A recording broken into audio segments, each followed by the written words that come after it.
Good morning, ladies and gentlemen. Welcome to twitch.tv/Ice Cream Uploads. My name is Graham Day, and this is BB. Good morning.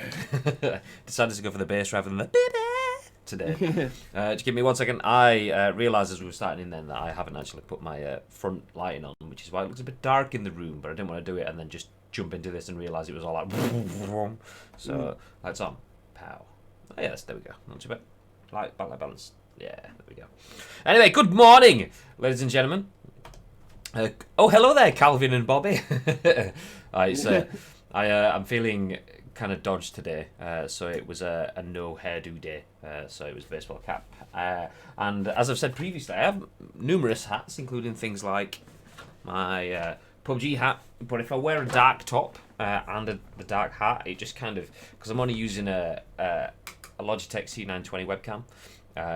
It's really good at light balancing, but if you have really dark up front and you have light at the back, it just kind of struggles. And so yeah, I like to wear a lighter coloured hat so that it doesn't kind of like screw things up. But anyway, that's a bit in depth. Good morning, Asim. How the devil are you, sir?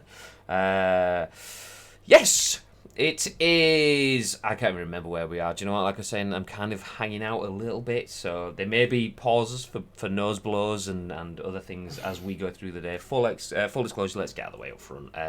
But it is Thursday, the 5th of March. This is twitch.tv/Ice Cream Uploads. We are Ice Cream, and this is The Scoop, your daily dose of news from the games industry and beyond. We bring you our thoughts and impressions on the biggest bits of news out there. And in return, we want your thoughts and impressions on our thoughts and impressions live on twitch.tv /Ice Cream Uploads. If you are live in the chat, please feel free to get involved. Everyone does it each and every single weekday, but I want to say it anyway. We go live at 10 a.m. and we give you guys the chance to give a little bit of discourse. We want to hear what you guys have to say, not just what we have to say. So if you're live on Twitch, feel free to get involved. And that's important because we turn this into a video podcast a little bit later on in the day that we upload to YouTube. And the benefits of watching it on YouTube, you get it on demand. You can pause it, you can rewind it, you can do what you want, but you can't get involved in the conversation other than dropping a comment down below, which feel free to do that now. So if you're on Twitch, feel free to get involved. If you're on YouTube, feel free to hit the like button if you like what you see. I mean, don't just hit it because, you know, I told you to, because that would be daft. If you like it, like it. That's the point. And then after that, we turn this into an audio podcast that we upload to iTunes, Spotify, SoundCloud, and Google Play. 4 different places where you can get us right in your lug holes, and obviously 2 different places where you can get us right in your lug balls. That's not a thing. I meant eyeballs. All good, chaps. Almost the weekend. Oh, yes. Looking forward to that. It's actually been a pretty decent week until this morning. I just woke up and my head's just like... So I have G Fuel ready, which is a nice hydrating energy drink. Hashtag ad. Hashtag... we're not sponsored by G Fuel. No, we're not. No. Anyway, how is things, Boobay? Yeah, man. Mrs. Bibby's back. So, normal service has been resumed in the house. Look at that smile on his face. Oh. I'm happy, man. I'm happy. So I'm happy that she's back. Yeah, I mean, I'm going to say that. I mean, look at the smile on his face, but also look at the fact that he looks clean. His clothes look pressed. Mate, she has never once ironed my clothes, and neither do I. I just put them in the dryer and hope that they come out less creased than they went in. I don't iron my clothes because they would be butchered. I can do, but I'm the slowest ironer in the world. It literally, I'd be there like. Meanwhile, the person next to me has gone through like 3 baskets and is like, "Yeah, boy." Well, at least you got one shirt that'll look good compared to the rest of the 14 others that somebody else is actually ironing next to him. Yeah. I bow down to Danielle's superior ironing skills. Then I am literally a man-child, and she's my saviour. Anyway, love you, babe. Anyway, shall we jump into our first bit of news? We have some tasty stories today. Yesterday was kind of bucking the trend of the last 2 weeks. We have had pretty much more than we could fit into the show each and every weekday. We've had to choose things to not include or to include literally 2 or 3 days later just so that we can actually keep the conversation going. Whereas yesterday we had a nice little bit of change of pace. Today we don't have too many news stories. We have 4 items to discuss today, but they're actually pretty tasty stories. So let's jump into the first one. At the moment, I can't actually follow it because my laptop is just locked up again. So I'm hoping that the Discord call stays active during this moment of silence. So I've just got a white screen. Hopefully, it'll come back on in a second, so I'll be able to follow along as well. That's fine. I'll be loud and clear so that.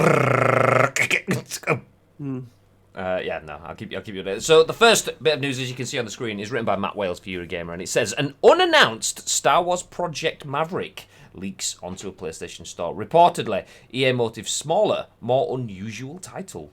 So for all you Star Wars fans out there, a previously unannounced new Star Wars title, currently going by the name Project Maverick, has leaked onto the PlayStation Store. Project Maverick was initially spotted by a Reset Era user after its details were scraped and spat onto the internet by the bot-driven Twitter account PSN Release, ordinarily intended to notify followers of new PlayStation titles and updates as they arrive on Sony's store. In this instance, however, the bot dug up details presumably not intended for public release, pertaining to a game known simply as Maverick. That in itself wouldn't have drawn much attention were it not for the accompanying artwork featuring an Imperial Star Destroyer, several mingling X-Wings, and the cincher, its full name, Star Wars Project Maverick. Polygon, incidentally, which clearly knows more about Star Wars than I do, suggests the artwork offers a glimpse of the volcanic planet Mustafar. As for the veracity of the leak, Kotaku reports Star Wars Project Maverick is legit. It's said to be the same smaller, more unusual, that's a quote, title that Kotaku's Jason Schreier revealed to be in the works at EA Motive earlier this year. Hopefully, EA will be ready to clear up some of the mystery soon. Ooh. Ooh, baby. Thoughts? You dickhead. I'm not sure really. It's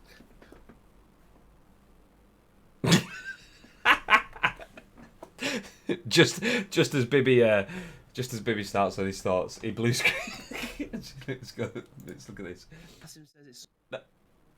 Oh no, he's back. He's back. You went. I said. So thoughts, and you went. Oh, it's difficult to say really. You went. And then you just kind of froze with your eyes closed and your mouth open. Mate, the thing is, the audio keeps on going dead weird. Like I'm trying to get back to. I've just closed literally everything down on my laptop, barring Discord. So at the moment, I'm trying to open stuff, but I can't hear anything that comes from your side. It just sounds like R2D2. So I hope when I'm talking, it doesn't come. It doesn't sound weird, but yeah. Given the Maverick code name Top Gun, I really don't know.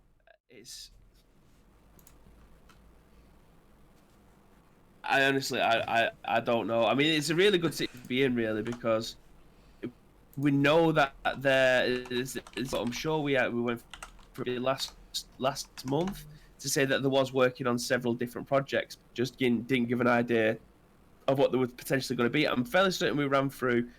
So they might have like an adventure game, a card game, and something else, because they've got a mobile game as well that I know Willis and Wayne was playing for quite a while. I can't remember what it was called, but they really enjoyed it. So I don't know. They've got a lot of different genres that they could potentially play with. But I think Maverick would be too on the nose if they was to call it something like that. If it was to be a X-Wing kind of game. I'm just doing a little bit more of a Google search, and there's nothing additional that supports it. I'm not entirely sure. The fact that the artwork only shows X-Wings and a Star Destroyer kind of gives me the same sort of impression that it is a craft sort of game, as in like dogfights in space and things like that. I'd kind of get that, but then again, with it just being one piece of key art, it could just be a general background. But that's the thing where you can see everyone everywhere writing news articles are kind of all having the same guesswork on what is there, and there isn't much. Some kind of my voice went then. Some kind of flight-based game, I think, given the Maverick code name. Would love a Rogue Squadron type flight-based game. They were great on the GameCube. I didn't play Rogue Squadron, although I have played quite a bit of the flight-based missions within Battlefronts, and they are pretty class, to be fair. But obviously, you'd expect that from the amount of resources that EA have had to use on Battlefront. Interesting though. I mean, what other games have EA motive? Well, we could potentially be seeing another Star Wars racer. That could also be thrown into the mix as well. Because I'm only throwing that in because I absolutely loved that game back in the day on the N64. So if we could get like a remastered version of that, that would be great. But yeah, maybe VR. That's also a very good shout. What did I play on VR? It was that Call of Duty one, wasn't it? The Call of Duty VR where you was in the spaceship and you were shooting shit around in space. That was good. Trying to Can't remember what it was called though. The Jackal or something like that. I know that there was some VR stuff for Star Wars Battlefront as well, or was it just before Battlefront 2? I can't remember. I remember there was something where you could sit in the TIE fighters and the X-wings and so on. Or was it just the X-wings? I would love to have a VR experience in a TIE fighter. Yeah, just imagine. I'm absolutely 100% not Imperial. I was always on the Resistance, Rebellion kind of side. However, the noise a TIE fighter makes is just class. Yeah, it's so good. I could listen to that all day. Oh, it's amazing. Yeah, Criterion did the VR bit for Battlefront. Yeah, that was it. Did it come out in a patch or something? I remember it didn't launch with it, and then it came out afterwards because that's when we were just getting our PSVR and things in the studio. So we were like, "Ooh, we'll have to give this some try." I mean, I still haven't touched it now. I've touched very few things in VR, to be fair. Apart from a lighter repeatedly in the London Heist, which I tell you about all the time because I can throw it from hand to hand. But anyway, that's completely not what you're meant to do in the game. Fun fact, searching Project Maverick game loads up Maverick's Proving Grounds, which was a game that never came to be. Like another game, for the benefit of Baby who can't hear this, I'm playing the Radical Heights theme tune. Aww. I'll start crying again. Interestingly, though, I imagine that EA will be fuming at the fact that this has been released. I mean, the fact that we're sat here now, and it has been talked about before, because obviously Kotaku, Jason Schreier mentioned that EA Motive were working on a Star Wars game. I mean, let's click through to the article. Never mind. That's not actually linking through to their article. I was going to say, he teased that quite a while back. So the fact that came out and everything has been under wraps since then, the fact that PSN once again has leaked another game, you imagine EA's guys are having a little bit to say on the phones with the guys at PSN. Yeah, because I mean, or even that, you think if you haven't announced it and you're just calling it Maverick, you wouldn't include any artwork at this point in time. You just put something placeholdery out there. But yes, I mean, I would love to see anything along the lines of what's been discussed in chat. Basically, if we allow Asim to take creative direction on Project Maverick, I think we're in a good place. Some sort of flight-based game with some VR elements. Yeah, we'll take that. Yeah, I'll do that. Do you know what? I'll even do cosplay as an Imperial. just to be able to sit there in the cockpit, hearing the sounds fly around and stuff like that. I would love that.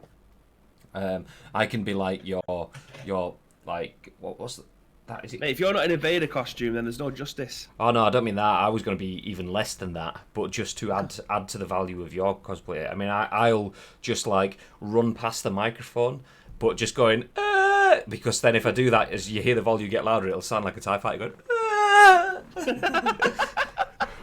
So yeah, there you go. I'm willing to sacrifice my Vader potential just to be a TIE fighter.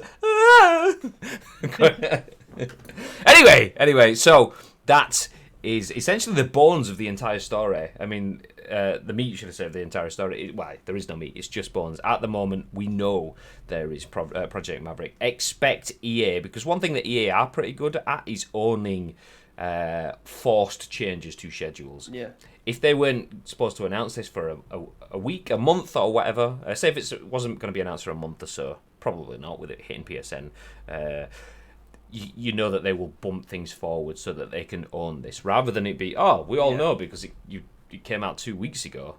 Expect some sort of announcements or movements soon to own the announcements. I mean, are they going to flip the marketing message now? Like, so obviously someone's ballsed it up somewhere down the line. So, like I said, if they're going to want to own the marketing thing, do you reckon that we're going to see it sometime soon? Are they going to release like a very small 20-second trailer to announce that they're working on something just to own the message, rather than it being having sort of a podcast like this talking about something that could potentially happen? A podcast like this? You mean the UK's #1 video game podcast? I was hoping you was going to say that. Yeah. You need to keep on slipping it in throughout the course of these things. You know what I mean? Just to hammer it home. I absolutely think that's what's going to happen. Whether it's a 20-second trailer, whether it's a full trailer, or whether the trailer isn't ready and they just put some artwork and PR announcements out, I would expect their PR teams to be clamouring to put something together. If it wasn't already around the point of release, so they could have been, do you know what, okay, we're good to go, let's get it on PSN, let's get all our ducks in a row, and then we'll announce it next week. I imagine, where possible, they will move that forward. Obviously, there's always things that can slow that down, in terms of if EA are working on it, and Star Wars obviously own it. Star Wars... should I say Star Wars? Disney essentially have to approve everything that goes out. So this is obviously gone now. They'll have to have conversations about that with Disney. Okay, PSN's gone out. We can't do anything about that. Someone's blah, blah, blah, blah, blah. But we can own it by putting this messaging out now. And the chances are they will have already been working on a press release or something to announce that. I say already working on. The strategy will have been agreed already. It's just the content might not have been. So it'd be a case of getting all that signed. If any of the PR departments or anything was worth their own salt, this key art and everything that's been released or leaked, shall we say, wouldn't have even been put in place before everything else would have been. I imagine that the artwork and things probably would have been the last piece of the puzzle, but unfortunately that's the stuff that's been leaked first, so it just looks like they're working backwards.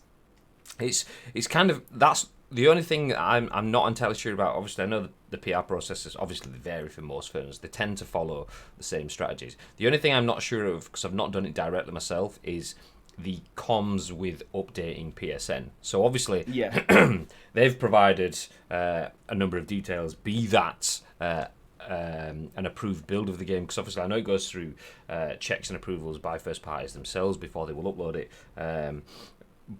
Then obviously you need to provide all of, let's just call it metadata, so then the titles, the descriptions, everything that's going to appear in the PS Store, plus the artwork that accompanies that.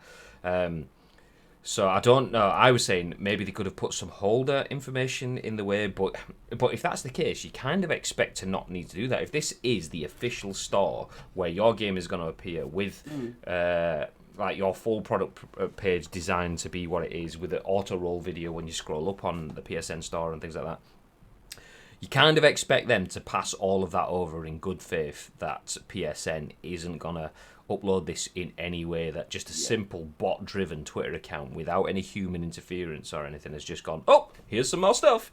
Because in that... Do you think it's a PlayStation error then? Yeah, absolutely is. So this Project Maverick was initially spotted by a Reset Area user after its detail was scraped and spat out onto the internet by a bot-driven Twitter account PSN release, which is ordinarily intended to notify followers of new PlayStation titles and updates as they arrive on Sony's store. So essentially, let's uber simplify it. It has all of the code for the store because it scraped it all. When anything changes, i.e. something new is added, it's like a disturbance in the force. Let's use a Star Wars reference there. So then this account goes, oh, this is new, and then it just auto tweets, boom, found this, boom, found this, boom, found this. So literally, PSN releases just tweeted that update in products on PSN and just spat it out. And like the article says, the fact that it's only called Maverick almost let it slip by, but obviously one Reset Area user clicked on it and realised that it wasn't just Maverick, it was Star Wars Project Maverick. So Asim says you have to provide provide the PS Store metadata a good few months in advance from experience. Also, the process is more automated than before, resulting in these leaks. Yeah, that's the thing. I'm all on board for an automated process because on the bottom end of the scale. If you're working at EAs and things like that, you kind of think that you've got more influence. If something needs to happen quickly and you need more eyes on it and you need things to be approved and stuff, EA can go, do this now. Whereas if you were like a two-man studio in a shed, and you're having to wait on that kind of like human element, then things could be slower and so on. So I'm all on board for an automated process. However, it can't be automated to the point that clearly this can't be live, the product page. I'm saying that. Do you know what? I'm going to click through the PSN release link now. The game Maverick has been added to European PSN. That's all it says, with the image of Star Wars Maverick. Let me just show you the tweet for those of you watching on the video services. So there you go. This is literally the tweet. The game Maverick has been added to the European PSN. Nothing else. So that's it. That's what's come out. But the fact that would suggest to me there isn't a product page on the PSN store. This is just data that's been added in. So that's kind of like a new entry in a database is added. So in the games section, new game, Maverick. And then artwork, boom, that's in it. And that's just scripted and gone, new game, Maverick, and that's it. But that isn't something that's on the public side of PSN. As in, if you're scrolling through the PSN, there isn't a page on the store that shows that. It's in the back end, ready to go out to the front end. But that shows that's a flaw in the automation. Because if you, as a publisher, developer, what you want to put your content out,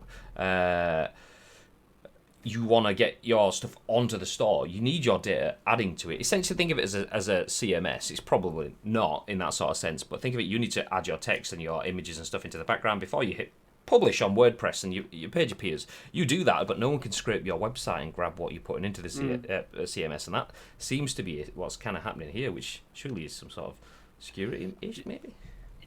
Again, though, it's a little bit weird that they've been able to scrape stuff, because usually, like on the PSN store, before it has the autoplay roll video at the top, if you go down, it gives you like the metadata of the game as well, doesn't it? So it'll give you like the bio, if it's online, how many players can play, what big the file size is and stuff like that. So it's weird that they'll only partially give that stuff to PlayStation and not like the entire thing of what it is. It's weird. Yeah, like Asim has said there, that's kind of the same thing I'm saying. It's basically someone on the PS Store side uploading on the back end and not fully live too early, but this account has managed to scrape it.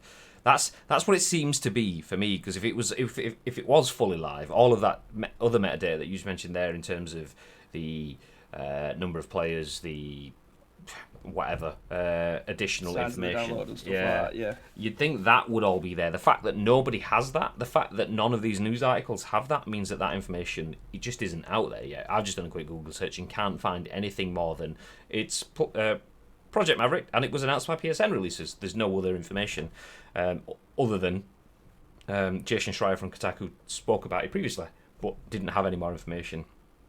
So yeah, I'd agree. It's not fully live, but somehow someone's managed to scrape that data from PSN, which then means that you just kind of have to not put anything on PSN, really, in essence, unless they can plug that gap. That's a flaw in the system. If you're just you're getting everything in place, but then someone's kind of like picking it apart before you've done that, then that's not great. You start to get things where the likes of EAs and anyone will go, okay, I don't want to get my elements on PSN because if I do, it will be taken away. Hello, lads, says Bacon Sheen. Good morning. Long time no see. How the devil are you, sir? You'll start to get the point where nobody wants to put their content up because they don't want it to be leaked, which will then ruin their PR strategy. So obviously you've got a content plan that is, okay, we're going to tease this, we're going to do this, we're going to do this, and the big announce at this big event that we've all paid for. But actually, we can't do the big announce. The big announce that was going to include a number of content creators, that was going to include a number of community guys and so on. But yeah, okay, well, someone just pissed all over that bonfire. So these community guys that have were intending to go, you're not going anymore because we just cancelled the event because everyone knows what Project Maverick is, so there's no point doing it now. So it just kind of, on multiple levels, I mean, obviously not that, there could be many different ways it could work, but having it leaked because of an unmanned bot scraping the data is not particularly great. So yes, needs fixing, needs sorting. Leaks are the devil, says Baker Chin. Yeah, they are. I mean, if it's self-made in terms of if you've just kind of like accidentally tweeted something and deleted it later on, then okay, well that's not so much leak as opposed to human error. But if something leaking out of your control, like things being added to PSN because you're following normal procedure to get your game out, then procedures are the fault, not you, and that is an unhealthy leak. And I'm it's not about that. It's not about that. I'm good, thank you, and yeah, my apologies for being away. Absolutely no problem. The fact that you're back, the fact that you're here right now, that's what matters. That's what matters.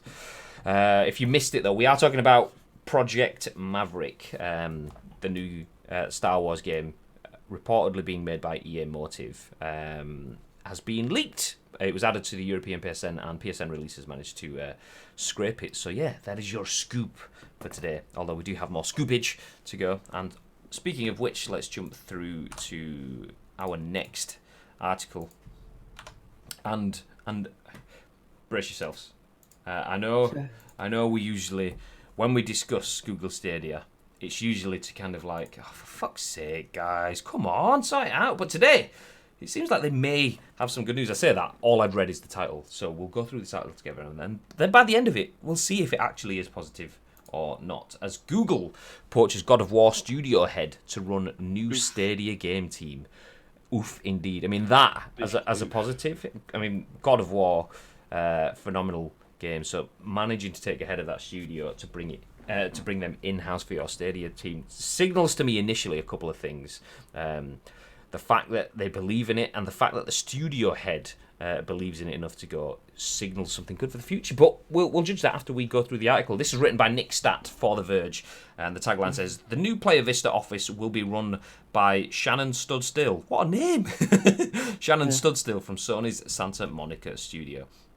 So Google has expanded its internal game development efforts with a new studio located in the Playa Vista neighborhood of Los Angeles. Stadia Games and Entertainment chief Jade Raymond announced on Wednesday. The team, which will be dedicated to producing original titles for the cloud gaming service, will be led by longtime studio head Shannon Studstill, who was formerly the head of the venerated Santa Monica studio that developed the God of War franchise for Sony. SIE Santa Monica Studio is also located in Playa Vista. So the new Playa Vista Studio, this is a quote in the article by the way, the new Playa Vista Studio will focus on delivering exclusive games using new gameplay mechanics, creating ways to play together, and unique interaction models that we're just starting to explore, Raymond said in a statement. While we're not ready to share specific game plans yet, rest assured we are listening to what gamers want and adding our own Stadia twists to create new IP and experiences. Studstill is leading up one of two separate studios under the Stadia Games and Entertainment banner. The other is located in Montreal, although Google has not publicly disclosed who is running that studio at this time. That said, it makes sense for Google to set up shop in both California and Canada. Both are in-game development hubs, with LA being home to countless studios, including big names like Blizzard Entertainment, and Montreal being a Canadian nexus for the international teams of big publishers like Ubisoft and Warner Brothers. Stadia first launched last November, but it hasn't quite taken the gaming industry by storm, as some anticipated the cloud service might. Instead, its game selection has remained small, and Google has yet to open the doors to the planned free tier of Stadia that would theoretically make it much more accessible. So it's clear Google wants to make its platform more attractive, and one way to do that is to launch exclusive games, presumably titles that take advantage of the cloud gaming benefits Stadia is supposed to provide both developers and players. Right now, the only way to play the service is to get a buddy pass from a registered user or purchase access to a Stadia Pro subscription, which can only be done by buying the $129 Premier Edition bundle that includes the company's custom Stadia controller, a Chromecast Ultra for playing games on a television set, and 3 months of Stadia Pro. After that, the subscription costs $10 a month and grants access to 4K streaming amongst other benefits like monthly free games. So, yes, good news at the beginning. I mean, it does kind of slap you with the reality at the end that you can't play it unless you're buying in for $130 for a really poor system that no one else is playing on. But yes, before that, we've spoken on that at length. So let's just ditch that bit and focus on the positives. Studio head taken from Santa Monica Studios, charged for delivering the God of War franchise, now studio head at Stadia. What are your thoughts, babe? So, I've just had a listen. I've just seen Craig's comment there saying Google Stadia are clearly not stood still but making moves. It feels like, you know, when you're playing any kind of game, a multiplayer game, and you're seeing your opponent potentially running, but instead they're just lagging and running on the spot doing the running man. They're just going nowhere in that respect. But I mean, this is a massive coup for them to be able to pick up, to manage to pick up someone who has a massive amount of experience making one of the biggest IPs currently in world games. We'll say with the God of War franchise. Obviously, the original God of War stuff was, in my eyes, okay, but the reboot stuff took it to a brand new level. Like the love for that franchise now is exponentially bigger than it was previously. So it's definitely a massive move for them. Ultimately, though, we'll see. We'll come back to me in 6 months, and I'll give you a different answer because, well, it might even be the same answer because they don't seem to be doing much in the time that they've had so far. So they've had us from October last year to make way with their product, and it's very intermittent communication between the people who actually wanted to use this console as their everyday. Yeah, they're trying to make they are trying, but it feels like these amends will not be seen for how long? A year or so. Exactly. That's the thing. I mean, there's two elements to this. Obviously, the first one, which is apparent to everyone, is I keep wanting to use the word physical. It's not physical. More like systemic issues. The systemic issues are it doesn't give you all of the system functions that you as a user have come to expect. First of all, being able to use the service generally. I mean that's kind of one thing. 4K streaming isn't as freely available as it is. It's not on the devices. And all of the stuff that we've spoken about at length on many, many episodes of The Scoop where we've kind of gone in on Stadia. As we always clarify when we say that, we do have Stadia. We have the Founders Edition. We bought it thinking, do you know what? It's nice to get in on the ground floor of something that we've been told is going to be amazing. And that's the issue. We were told it's going to be amazing. We were told it's going to be the full launch. Not a beta, not early access. And that is essentially what it is. It's basically a beta, early access that doesn't have all of the features. And even now, so November, December, January, February, March, 4 months. Wow, I went backwards when I was doing my months then. 4 months they've had. That's a third of a year. And they still haven't got all of the functions that they were telling us last April would be in. So that is pants. And that is what they need to fix initially, right now. That's what they can do in the next 12 months. But the comment Baconshin says, they're trying, but it feels like these amends will not be seen for how long? A year or so? The studio stuff is good. It absolutely 100% is. Getting someone that has that much experience and having two separate studios as well, not just going, okay, we'll make one studio and we'll work on a game. And it's like, yeah, but what happens when that game comes out? You've got another 3-year period before you get your next one, at least, unless you're rapidly firing through the games, but then you're not making groundbreaking games. And so they are working. They've got studios in different locations. They've got quality studio heads to lead that. And we've seen time and time again, not having the right leadership in a studio can absolutely take what's the EA studio? Is it BioWare that have had like 3 or 4 games in a row that are kind of like below par because they've had managerial issues and stuff, and they've got all the talent, all the resources, all the money in the history, but not having strong leadership has made that all fall flat. Stadia have tackled that, but the issue that underlines that is, yes, that is good, that is great, but that's going to be 12 months minimum away. And not only that, even if you've got the games, if your infrastructure isn't fine, isn't working, not even fine is the minimum, and they're not at fine. Your infrastructure should be great, not fine, and they aren't anywhere near fine. So yes, it is good news. Yes, they have Sony Santa Monica studio heads approaching them with their dream. I mean, that says that their dream and their ambition and their mission, and probably their funding, is quite healthy, so that these people are going to move over. You're not going to leave God of War franchise for nothing. So they clearly have a plan there, but no one's going to buy it. If the system is shit, no one's going to buy it. Well, I mean, ultimately, I wouldn't even go as far to say that. I mean, I'm just picking apart and playing devil's advocate with what you just said. I wouldn't even say that it's shit. It just doesn't work. The technology is literally there in the controller. It's in the Chromecast. It's all there. It's just the development and everything behind it, and the marketing message, and the way that the people are at Google Stadia are treating this product. That's the worst part about it.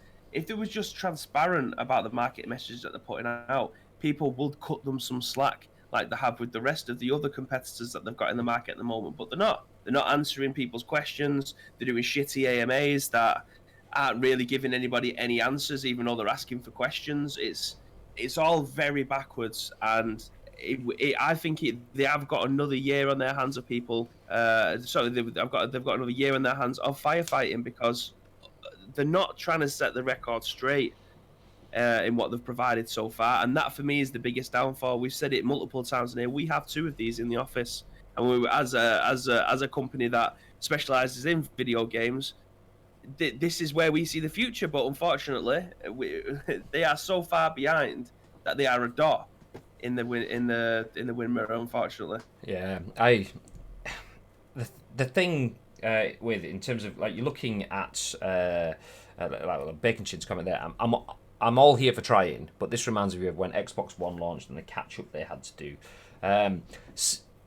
That is.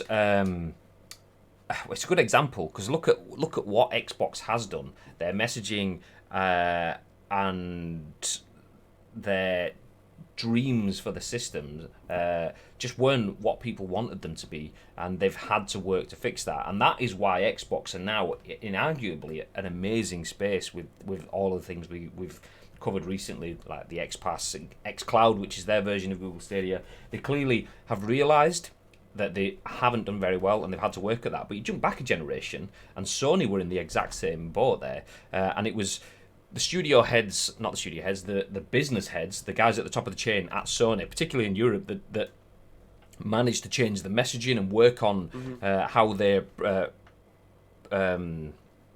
approaching video games and working for their community. It was over time that has eroded the poor start that they had. I mean, obviously it takes time. It absolutely will take time.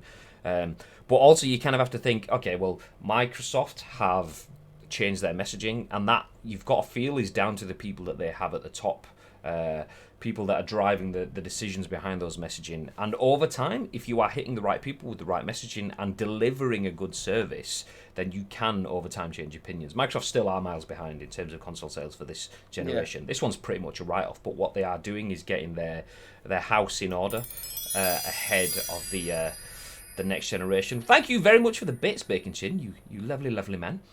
Thank you. So yeah, Microsoft, they've written off this generation. They know it's not going to happen. They are setting up shop ahead of the next generation. Sony kind of did the same. They set themselves up and took the next generation and were reactive enough to do that.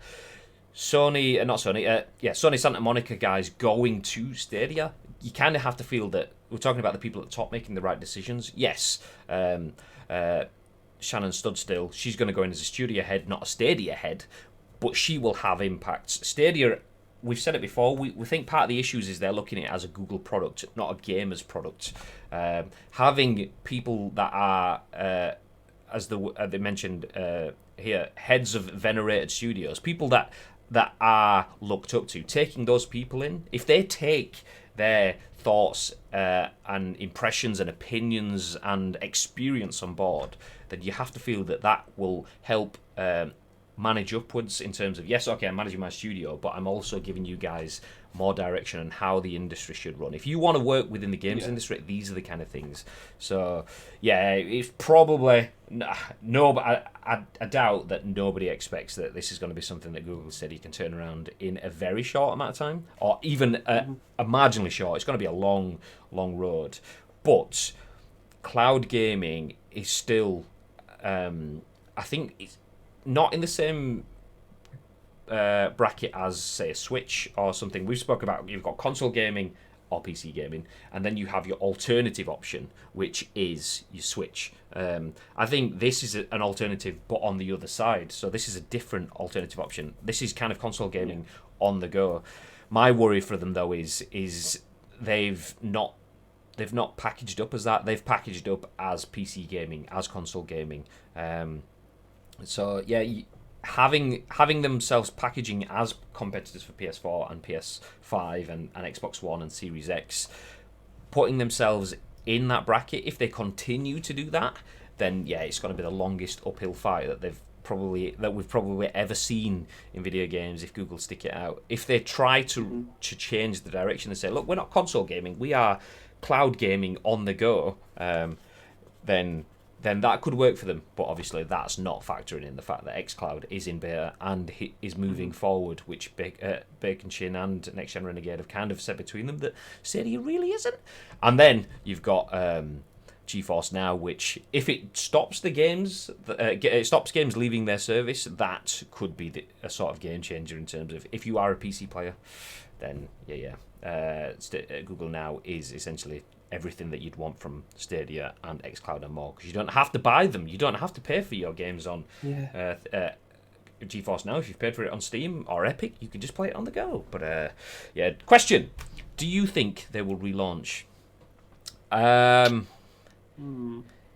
Ish. I'm in two minds. The best thing for them to do would be to basically say yes to have Google Stadia 2, but I feel like they would not be able to do that for like another 2 years at least. It'd be a 3-year period, or 2.5 year, 3-year period before they're able to even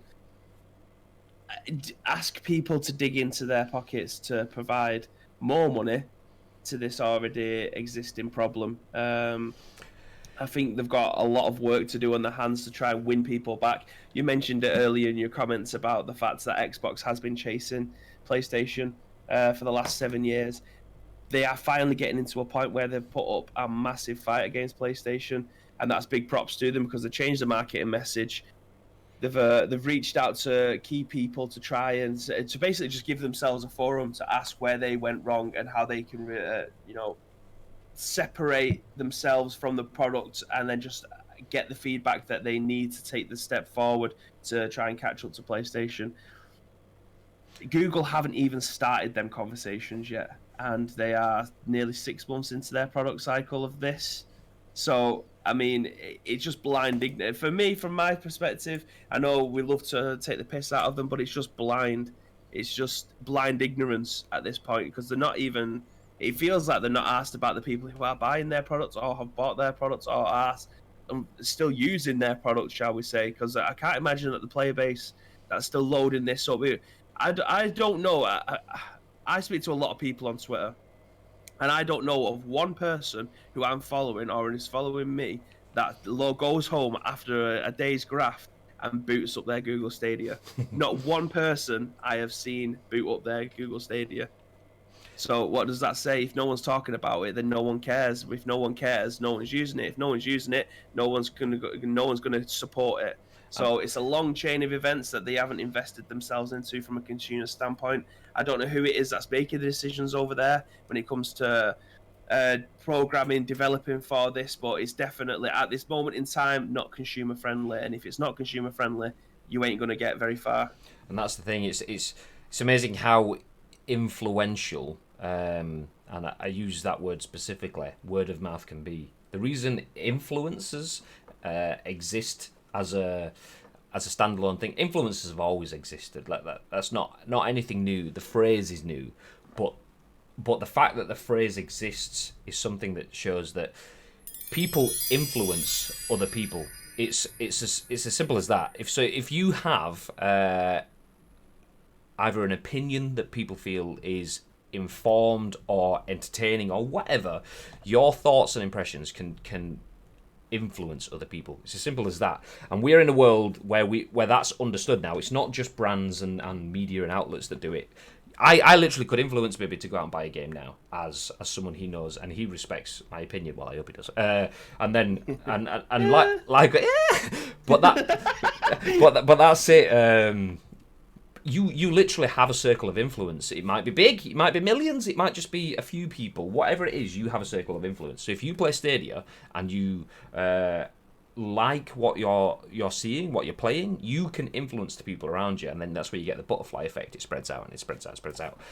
If nobody's playing Stadia, then that circle of influence just doesn't exist on a small scale, on a big scale, anywhere. There's no circles around because nobody is touching it. And the fact that this article kind of mentioned it, there is no free version of Stadia. Only the people buying the $129 Premier Edition bundle will be able to do that.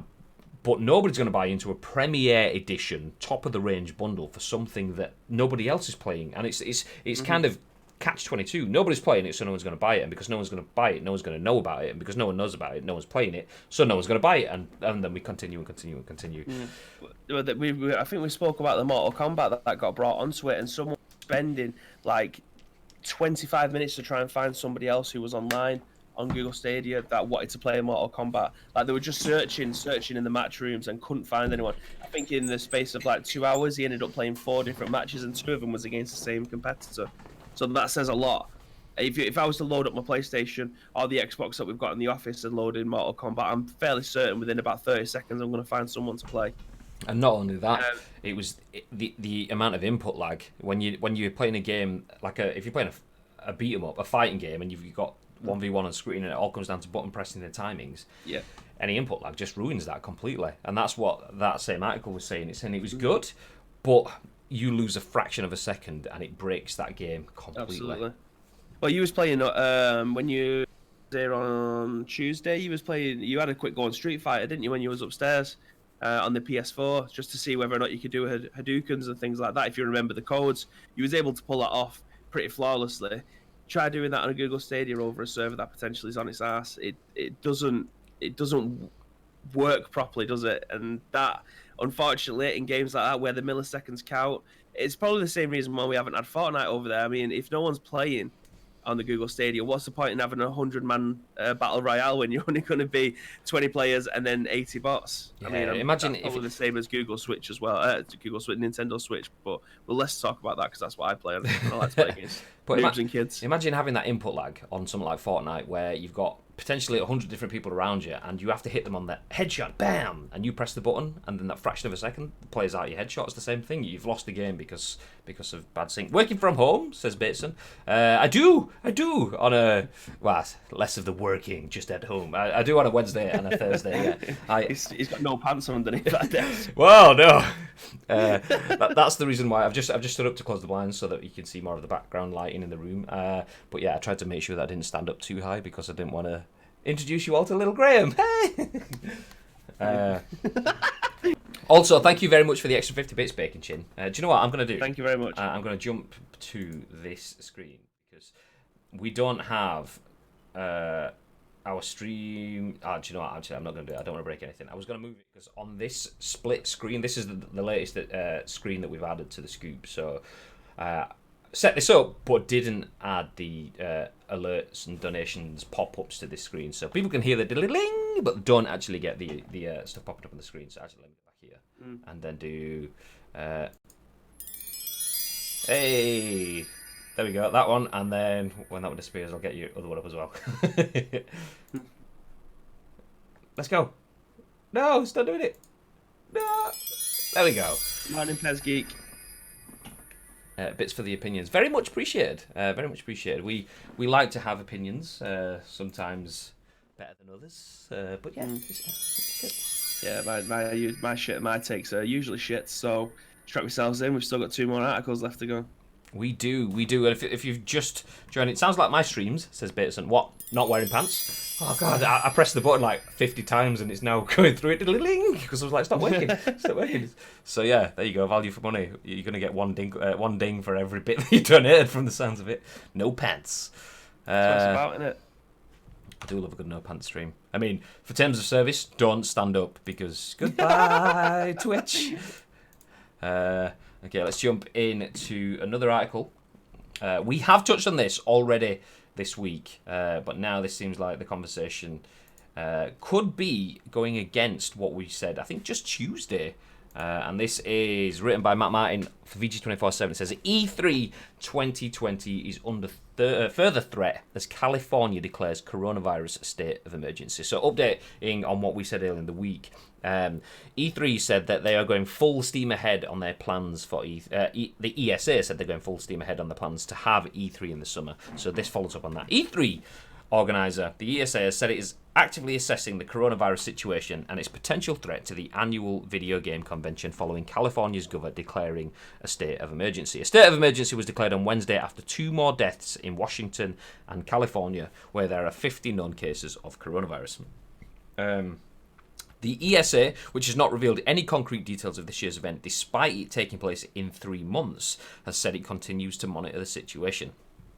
The health and safety of our attendees, exhibitors, partners, and staff is our top priority, while the ESA continues to plan for a safe and successful E3 show June 9th to the 11th, 2020. We are monitoring and evaluating the situation daily, said the ESA in a press release.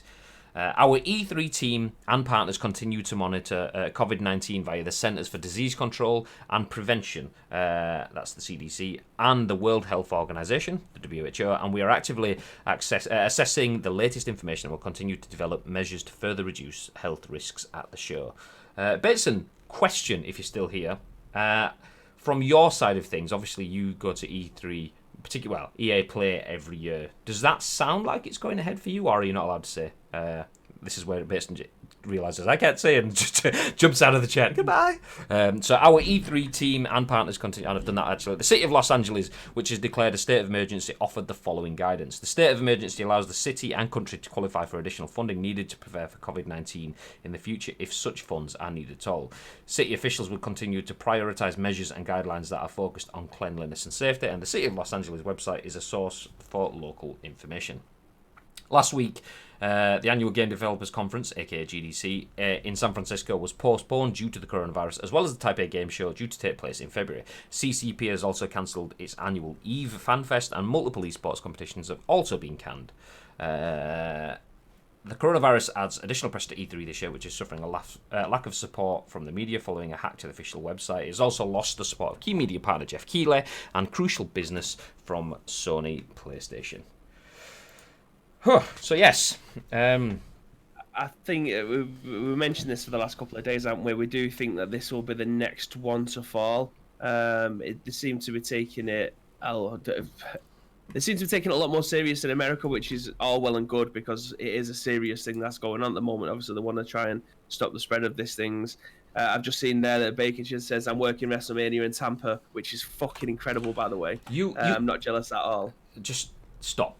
You're working WrestleMania? I mean, how? We're going to see him come out on top of the ramp. That's what that's where I was going at. I mean, are we talking like soft drinks, or are we talking like security, or and if so, how did you get that? Or are we talking like bacon chin, bacon chin? I mean, what are we talking? We need more information. Explain. But yeah, they're taking it super seriously. There's been talk. I'm sure we heard on the radio this morning that there was talks that there's going to be some sporting events in England that are going to be played behind closed doors. I heard yesterday, and I say heard. My source is the people that I was playing PUBG with. Said that they've just read that it's official that Italy has sanctioned that all sports matches, sporting events, sports matches. How good does that sound? Hey, sports match! Hey, sports fans! All sports events have to be played by behind closed doors until April. I don't have any. I've not seen that, but the way it was read out, it was as if they were reading an official article or source whilst we were over PSN chat. But yeah, I mean, yeah. I hope to God that comes. For the next 2 months. No, in fact, that's too long because Liverpool only need 4 wins. I would absolutely love it if Liverpool had to lift the title up in a stadium with no fans there. It would be amazing. Okay. They'd postpone it, though, wouldn't they? They'd postpone it until it's safe. It would be amazing. Kevin Keegan's back. I would love it. I'd have a breakdown. Baker Chin says, on the ramp, I wish. More marketing strategy and stuff like that. That's amazing. So surely you're still going to get, like, I don't want to say the best seats in the house for the greatest sporting event in the world. I mean, it goes World Cup, WrestleMania in my eyes. Still, I don't watch wrestling that much anymore. I tend to watch the big, definitely the big game Bibby. So I usually watch Royal Rumble. I watch Survivor Series and I watch WrestleMania, and then the few Raws building up to it. WrestleMania. I fucking. But my dream would be to get to a WrestleMania. I remember being in Florida on the exact same weekend that WrestleMania was in Florida, and it was. I may be mixing things up now, but I'm pretty sure it was when Matt and Jeff Hardy came back in like the pre-show kind of thing. But yes, I was in Florida, right near the whatever the center, the exhibition center is, as on the same day that WrestleMania was in town. And if I'd have known, I'd have well booked us tickets and stuff to get there. But I only realized like a month before. I was like, fuck, and I started looking at it, and it was like $1,000 or whatever for a ticket. And at that point in time, I knew quite a lot of people at 2K. So I was like, yeah, any chance? And the worst thing, it was like, yeah, literally, yes, we had a bunch of tickets that you could have used, but because we weren't using them, we've already given them away to so yeah, fun times, sometimes. On the ramp, I wish more marketing strategy and that stuff. Oh, nice. Is that with the video game side of things? You don't work for 2K, do you? Or is it some sort of like, are you working with WWE, or is it some sort of partner sponsorship kind of things? I mean, obviously there's a lot of different avenues that you could be there within marketing with it being such a big event. I'll represent Ice Cream Uploads while I'm there. God damn right. Yes, absolutely. That's what we want. We'll get you an Ice Cream Uploads esports jersey. So you want? Where's mine? Oh, there's mine up there. Yeah. And there you go. Stand on the ramp, full on Ice Cream Uploads esports to the tits. It's amazing. Yeah, sorry, I interrupted you. You're talking then. What were you saying, babe? Or have I waffled for so long that you've forgotten now? The latter. I'm not sure, but yeah, it would have been WWE related anyway. So yeah, I mean, it would be an absolute dream. There was rumours. I read it last month or I can't remember. It wasn't that long ago that they was potentially looking to bring WrestleMania over to the UK because we haven't had a pay-per-view over here, a proper one since Survivor Series in '94. So if they could bring any kind of pay-per-view over here, then you bet your ass I'm going to want to go to it. But having a WrestleMania over here, that'll be next level. There was a few. What were the ones like? If Fatman Dave's in the chat, he'll be able to say there was a few UK events that weren't like. When I say UK events, I don't mean like the likes of the Royal Rumbles and Survivor Series and SummerSlam and WrestleMania, the big ones. But there was like it was probably end of the 90s, early 2000s when I was still heavily watching it. Me and David used to watch wrestling all the time, but there's a few UK events. I've got No Way Out in my mind, but it's not No Way Out. It was was it Insurrection? I'm not sure. It could have been. Although I am thinking actually probably further back. I was thinking like the sort of days where the Americans loved the fact that Thrash and Mosher, the headbangers, were like running out. They were kind of. Or was it the UK liked the headbang? I think it was the UK audience absolutely loved the headbangers because they were kind of tying. It was essentially watching the Prodigy but in wrestling form. So it's like even though obviously slightly different genres, but yeah, Insurrection and another one. Do you know? I'm gonna Google it now. WWE.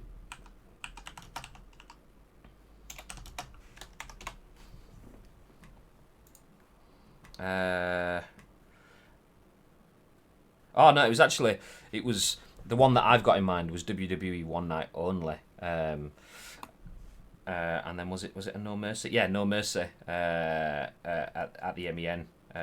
Stone Cold, Triple H, Undertaker, Anything Goes, triple threat match for the championship. But that was back in WWF days. And then Rebellions. Those were the other ones I was thinking, and Insurrections and so on. So yeah.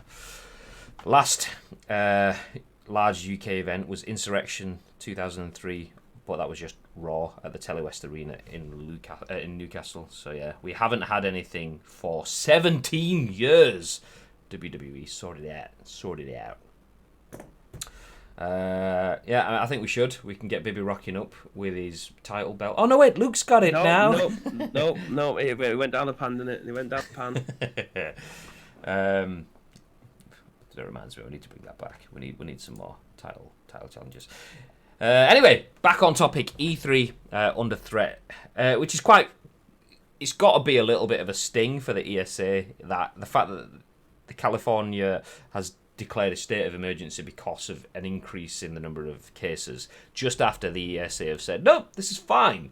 Everything's fine. This is all fine. Sat there in their room while it's all on fire around them going, yes, we absolutely are having the event. Full steam ahead. 2 days later, state of emergency. Fuck! Yeah. I do. At this point, I am starting to feel sorry for the ESA a little bit. I mean, they've kind of brought a lot of the hatred on themselves for being, as the phrase was said, kind of. Where was it? Where was Bacon Chin's comment in response to Craig? They love to make moves, but they always end up in the same spot. That is the ESA. We're changing things. We're making the event more accessible, but it's going to be the same people that come each and every year. We're going to leak details. We're going to be super secure with stuff and leak the website. And so they're making moves, but just where? Nobody can see anything. It sounds like they're making moves, but nobody can see anything. But once again, we're in this phase where it sounds like they're going to be making moves again for 2020. And off the back of everything that's happened, particularly in the last year, you kind of have to feel that this is, like ESA, we want them to make moves. We want them to change things up. We want E3 to be given the respect it deserves. You can't just rest on the fact that it's E3 and then overcharge people and under-deliver for everything. And that's kind of what they've done previously, and we hope it changes. Whereas after everything that happened last year, they now have to make changes. It's not a case of we hope for them to make changes. They now have to. Yeah. And the thing is, the ESA could have realised that shit. Okay, we need to fix all of the damage we've made. So this could be the year where they actually have made a load of changes. But if it doesn't go ahead, then we'll never know. Mm-hmm. But yeah, like we said just yesterday, if this year's E3 doesn't go ahead, then it might never go ahead ever again, because people realise that they can live on without E3, which will be a shame. If it's going to go full digital, then the costs become nothing, apart from obviously staff that's having to work with the video, do voiceovers and stuff like that. You get to own your message for the day if every company chooses a day that they're going to do it. Unless you want to go up against the people and put your message out on the same day, which I'm sure they won't know what day it's going to be having their conference, shall we say. But yeah, it's going to be interesting. We're going to get a lot of talking points over around E3, not just about the conference itself. Obviously about the marketing messages that these companies put out. I think we're going to get a lot more content out of it. Anyway, we've got the thumbnail sorted out for the entirety of E3, so that's going to be great. One thing that I will say, like you're talking about if everything goes online, we might not get the online stuff, but one word that got bandied around by Sony was the word celebration. They want to leave E3 and chase more local events where they can include more of their fans within the celebration. And I think that's probably where we'll start to see the difference. The thing with E3 is it's Game of Christmas. Other special events and holiday religious festivities are available, as I said yesterday. But it's Game of Christmas. It's basically where we all celebrate and we have presents and things. The presents are the new games, the new announcements, and so on. But the overwhelming majority of people will never be able to go to E3 because it involves getting on a plane, going to LA, hotels, all the rest. So most people will just watch it remotely. People can't get involved there on the ground. Yeah. If E3 stops and we get that sort of digital stuff, the likelihood is we will start to see... what was the Xbox event? Is it called Xbox On? There was one in London at the end of last year.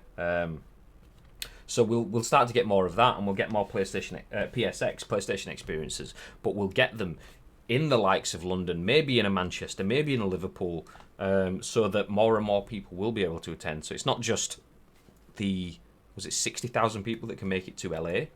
Mm-hmm. There'll be PSX LA, PSX France, PSX UK or whatever, so that suddenly 60,000 suddenly becomes 100,000. Yeah, not massively more because it's still obviously a live broadcast event, but more spread around the world, so more people from more different corners of the globe will be able to drop in, and that for me will be the biggest benefit. I mean, I will be gutted if E3 does go, as someone that's been in the industry for quite a while, but I do like the idea that more people that don't have the money to just thinking it from I'm a parent, just thinking it from a parent's perspective. If I wanted to take my little one to an event that I want to try and make her like as much as me, if we just sit down on a couch and watch it, yeah, I'm not that bothered. If we can both go to an event and we see new games, we're jumping up and down in crowds to grab that free Cyberpunk t-shirt that's been thrown out and things like that. It adds to the whole magic and stuff that a lot of people won't ever get. So yes, don't want to lose E3, but also excited at what potentially could pop up in its place if we do.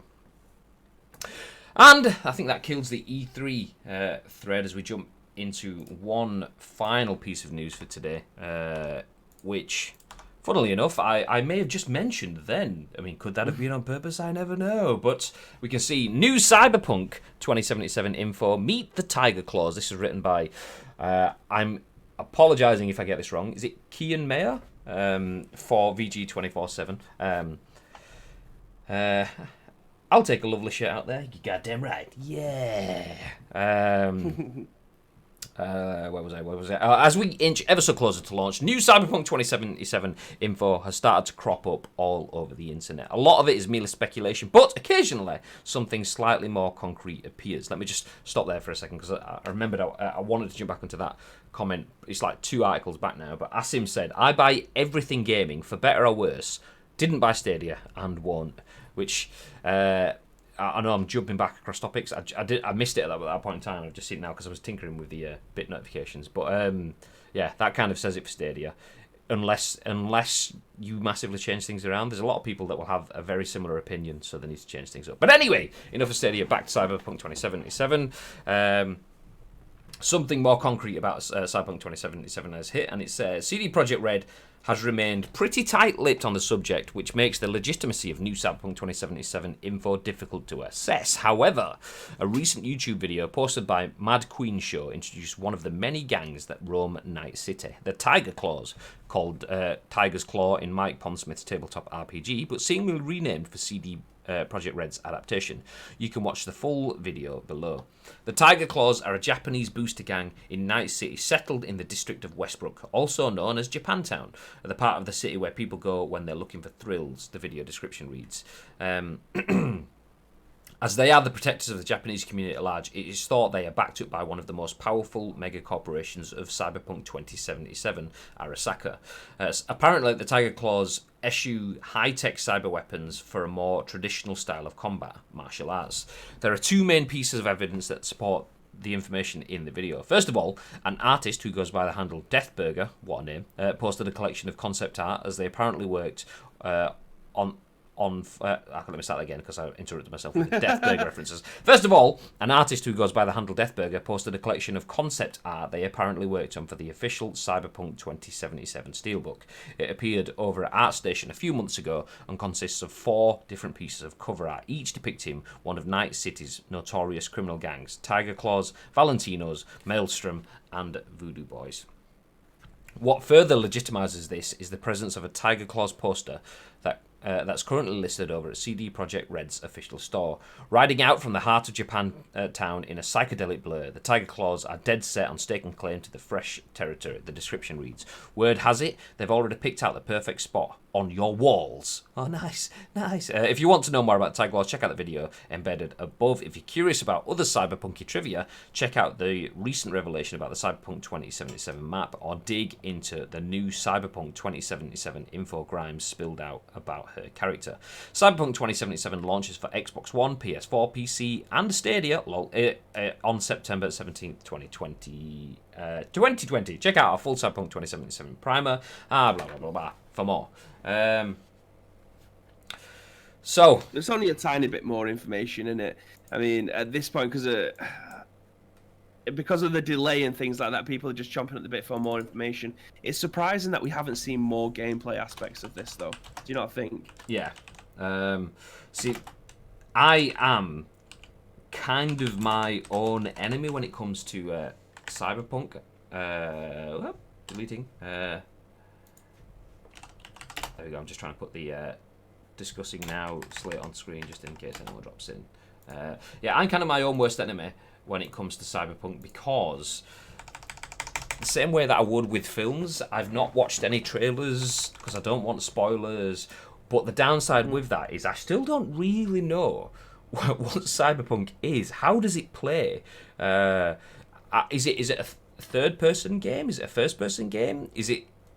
It's third person. Are you running around like you would in GTA? Is it sandboxy? Is it open world? I mean, what kind of game are we looking at? I love the fact that away from the gameplay though, there is that almost GTA level of theory, and you see it with the biggest games, the games that kind of evolve past your single player character and the storyline that you run through. The biggest games have a narrative that takes place around your narrative. So your narrative is taking place within the greater narrative, and the fact that there is Tyger Claws and what were the other three? So Tyger Claws, Valentino's, Maelstrom, and the Voodoo Boys. This you can see. Okay, there is a world being thought up here. You aren't just Tommy Vercetti from Vice City. Just doing your missions. There is a world going around you, just like there was in Vice City, and then that increased with San Andreas, and it's done the same ever since, to the point where GTA 5 now, your character is three characters, interwoven stories that are all impacting on the world around, and the world around are all impacting on the stories. And Cyberpunk clearly are doing... CD Projekt Red are clearly doing that with Cyberpunk 2077. But I don't know how it's going to play. Do you know what? Yeah. I'm going to Google it. Is there any gameplay? Yeah, I'm sure about 6 months ago they released like a 40-minute rundown. Now I could be completely making that up, which I'm fairly certain I probably am. But I remember seeing something. This footage was edited to contain as few spoilers as possible. Okay, this bit looks story-ish. Oh, it almost looks a bit Metal Gear-ish in terms of the on-screen. I want to say Metal Gear. I mean kind of more Kojima Productions. So, like the way that things are looking on screen in terms of the markers and the signifiers, it kind of looks somewhere between Phantom Pain and Death Stranding in terms of the on-screen markers. Not the gameplay at all. Just the heads up and the UI sort of stuff. I'll bring it on screen so you know what I'm referring to when I'm saying that, because you could be like, Cyberpunk's absolutely 100% nothing like Metal Gear. Correct, but just things like these markers, the names and the way things are signified, and obviously that's a futuristic style. But yeah, that sort of stuff, it reminds me very much of the on-screen iconography and UI for Phantom Pain or for Death Stranding. Yeah, it does look pretty tasty, this, though, to be fair. See, I always thought from the bits that I'd seen, or from like the non-gameplay-ish bits, it always makes it look like it was third person. But from the 48-minute walkthrough that the Cyberpunk posted on August 27, 2018, it's a first-person game. I wonder if you could do both. Yeah, this does look first person from what I'm looking at here. Everything that I'm seeing, apart from the cut screens. Do you know what? Let's leave it there. I don't want this spoilerage. Jumping back in the chat, the best thing about Cyberpunk was they're willing to give the game to free on Series X to those who buy it on One X. Absolutely. Saw a demo at EGX and it was 40 minutes. Yes. Yeah, I was at E3 and they were doing some demos on one of the upstairs corridors. Obviously, there was a Cyberpunk room, as they usually CD Projekt Red had a room, and I had the potential to go into one of those, and I thought, you know what, I'll see it at Gamescom. So I was at Gamescom, and then there was the same thing there, and I thought, do you know what, I don't want to sit down and see a 40-minute presentation that people have seen already, so I didn't. Partially as well was the fact that I didn't want to see 40 minutes of content, and knowing that one of the worst things for me that I've had in the past is sitting in those sort of like arena presentation things. And usually it's something early in the game or a branch from, say, an hour into the game or something. I don't like seeing that because I know that when I get to that segment of the game, it's going to be in mind. So rather than take like usually as well, they include cool things like it might be a drop a decoy here, flank around, and you can take two people out, and you're like, wow! But you've kind of had it spoiled because someone's showing you how to do it, and you don't get the wow moment. So I try to avoid a lot of that stuff. So yeah, I was at E3, then at Gamescom, and then at EGX, and each time I was like, do you know what? I'm not gonna do it. I'm not gonna do it. I'm not gonna do it. And now I'm kind of like, why didn't I do it? Why didn't I do it? But I know deep down that yeah, I don't want to have it spoiled. Isn't the gameplay like Deus Ex? Pass. Yeah. This is come from that clearly 100% has played Deus Ex. Let's have a look. I'm gonna quickly Google Deus Ex now. Nope. This is Deus Ex review. Okay, Deus Ex is older than I thought from looking at that. Damn. Yeah. Okay. I'm gonna kill that. We don't need any more Deus Ex stuff. So, thoughts and impressions from the chat then. Obviously, it's just a snippet of information. Tyger Claws, we have new info. That is going to be, say not confirmed. It seems as if that is going to be one of the gangs within. How do you take that impression? I mean, do you see that as a, do you know what? I don't really know. There's not really much to go on there. Or are you seeing that as a sign of things to come? You like the creative concept. You like the fact that in the phrase used within this from their side, their poster, riding out from the heart of Japan town in a psychedelic blade, the Tyger Claws are dead set on staking claim to fresh territory. Do we see that as being like the gangland warfare sort of stuff that you got in Grand Theft Auto games, where you might see an area of a town taken down and you have to go and stop unrest? Is it going to be that sort of thing? And if it is, how does that appeal to you? I mean, what do you think, babe? Well, or is it a case of it's too early? It's a nice bit of information, but doesn't really say too much now. Well, I'd like this information to carry on drip feeding through. I mean, the only gameplay that we've seen so far is the one that was posted like a year and a half ago now. So, when was this originally meant to come out? Was it this month? I think it was April, but obviously it's been put back until the end of the year. Yeah. Probably. So, I'm going to say probably tying into what Bacon Chin said in the chat about the free upgrades for new formats. Go on, carry on. Yeah, I'm very surprised that we haven't seen more of this now, considering the game was meant to potentially come out next month. Is it worrying? Is that the word I should be that I want to use? Is it worrying that we haven't seen more from it, or do you reckon they're just trying to protect their products as much as the? If the game was coming out next month, I would say yes, it was worrying. The fact that the game has been put back until, was it September? It was supposed to come out on April 16th, and is it now September 17th? The fact that it doesn't come out until September now is another 6 months. That's half a year. And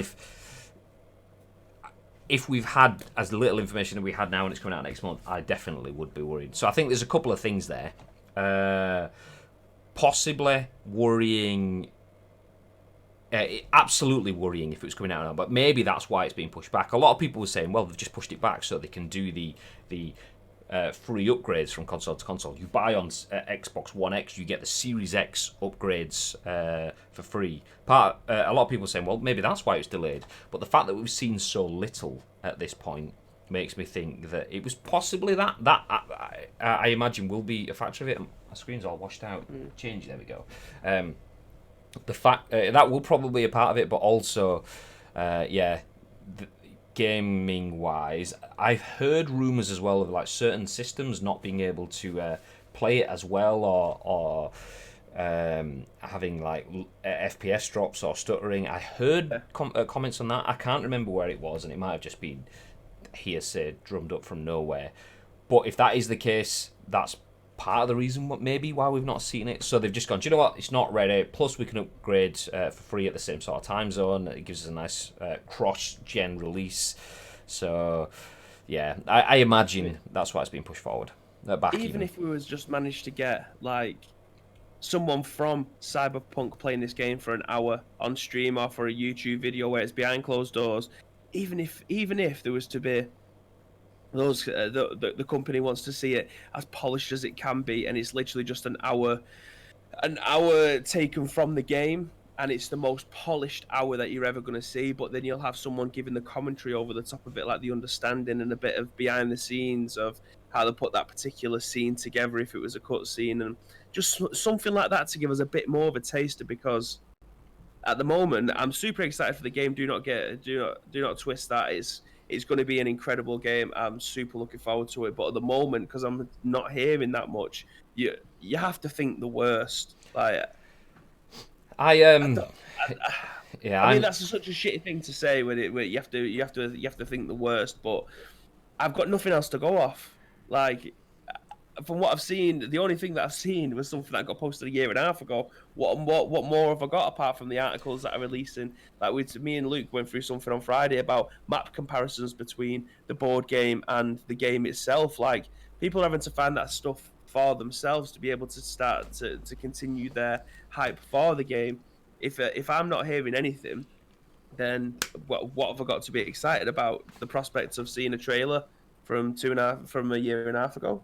See, Like, I would like to see more. Definitely, I agree with that bit. I'm not so sure about the negative element. It's the same sort of thing as PS5 for me. They aren't rushing. They know that releasing it sooner isn't going to change anything in terms of their development cycle, so they're just sticking to their guns in terms of their timelines and so on. Yeah, I do think there probably is some of the element, like we mentioned it already. Should we worry about the fact that we've not seen anything? If it was releasing next month, yes, I agree with that. But the fact that it's been pushed back to September so they can finalise it and so on. But September will be around in no time. We will all be playing it, and it'll be long forgotten. And the worrying thing is, obviously, the less they say, then the more these sort of opinions of is it broken or is it not going to be good or why aren't we seeing it can pop up. But the other side of it is absence makes the heart grow fonder. Supply and demand. There's a huge demand for it, and there is no supply of content. If you show too much too soon, you've shown your hand, and people go, do you know what? Not bothered. And we kind of saw that not necessarily pay off entirely, but with Death Stranding. People didn't know what that was until it came out. People didn't know what it was a week after it came out because people were still playing through it and going, I don't really know what to say. yeah. So I don't think that it'll be the same sort of thing. From what I've seen, I imagine Cyberpunk will be more, rather than creating a new genre, I think it will more be sticking to predefined genres. So I think it will be easier to explain. But yeah, I mean, CD Projekt have nailed messaging and marketing on The Witcher 3, Witcher Netflix series, and Cyberpunk so far, pulling things out of the bag like Keanu Reeves rocking up at an Xbox conference, which nobody expected. You're breathtaking. So I believe that they are sat on a plan, and they're probably going to have things coming out of left field going, boom! There you go. You thought nothing was happening, and bam! And when that does, it'll be okay. Do you know what? Fair enough. Take it all back. So yes, we could be worried, but from what I've seen so far, I'm happy to be optimistic with it. Just like I am with the PlayStation stuff. A lot of people have gone, oh, the fact that PlayStation have said they've got to come out big for everything that Xbox is doing, and I'm saying, yeah, they probably have to, but doesn't necessarily because we haven't heard anything mean that they won't. So let's just keep an open mind. Yeah. And that's my take. And I think that is essentially it for the scoopage today. That was our last bit of news, unless you want to add anything else cyberpunkish to the pot, babe.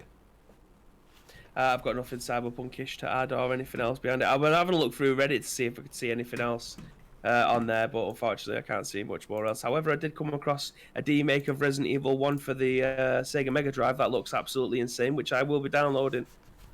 Well, maybe get ready to see that on twitch.tv/Ice Cream Uploads in the future, ladies and gentlemen. But yes, that is pretty much it for today's episode of The Scoop. Obviously, we go live each and every single weekday at 10 a.m. on twitch.tv/Ice Cream Uploads. We then turn that into a video on YouTube, so if you're watching on YouTube, hi. And then obviously we turn it into audio podcasts. Numerous places too. You can get all of the links to those on our Twitters. And we are done for the day. We will be back at 10 a.m. tomorrow. And there is potentially additional content happening, which I won't be a part of, should I say. Tomorrow afternoon there may be a KFC challenge taking place within the ice cream studios. If you want to know what that is, that's basically people eating lots of food for your benefit. So if you want to see the KFC challenge, then make sure you drop a follow on the channel. You get notified when we go live. It's as simple as that. Or just keep your eyes on our social medias. Should be something to watch, unless there's vomit. Then it's something to not watch. Possibly it could go either way. But yeah, anything else you want to add, Bibarino, before we disappear? I'm going to say what I usually say rather than trying to change it up like I did yesterday and end up absolutely spewing it. But if you do see anything that's knocking around the video game hemisphere, you want to get in contact with us, then do feel free to at us at Ice Cream Uploads, at We've Got Rubinho, and at Graham_Day. Give us your thoughts on the news. We'll give you our thoughts on the news. We'll include it in the show the very next day. Lovely. Yeah, nailed it that time. It's better when we stick to what we know. He's so much smoother. I don't understand why I wanted to change it up yet. Hey-o. It's the curse of being a content creator. It's like, I want to make something new and fresh and exciting for the people that are watching. We Games speak for you on the web of net. That's essentially what it came out like yesterday. But there we go. Less stuttering, less gargling and choking as we end today's scoop. Have a lovely day, and we will be back at 10 a.m. in the morning-ish on twitch.tv/Ice Cream Uploads. Until then, you should know by now because we kind of say it at the end of the stream, and it's kind of a tagline which ties into this ice cream and Stay frosty! Yeah, stay frosty.